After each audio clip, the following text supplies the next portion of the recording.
এত ক্যামেরা আর সাংবাদিকদের ভিড় চঞ্চল চৌধুরী ও পরিমণিকে ঘিরে, কারণ প্রথমবার দুজনে হাজির হলেন একসাথে।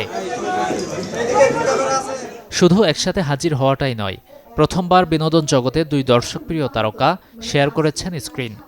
দুজনকে দেখা যাবে কবিগুরু রবীন্দ্রনাথ ঠাকুরের ছোট গল্প অবলম্বনে নির্মিত সিনেমায়।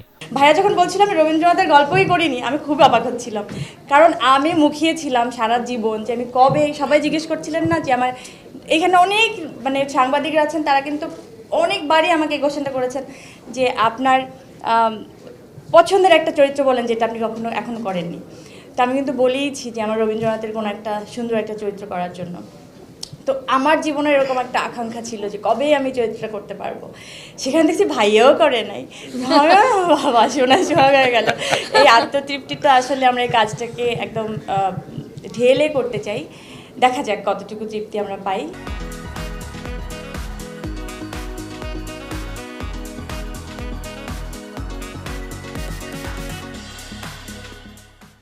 ছোট গল্প শাস্তি অবলম্বনে ছবিটি নির্মাণ করছেন লিসা গাজী, যে চলচ্চিত্রে রবীন্দ্রনাথের নায়ক নায়িকা হলেন চঞ্চল চৌধুরী, পরিমণি।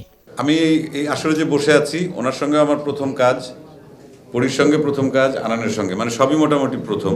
আর এবং আমার প্রথম ভাগ্যটা বোধহয় একটু ভালো হয়, এই আত্মবিশ্বাসটা আমার মধ্যে আছে।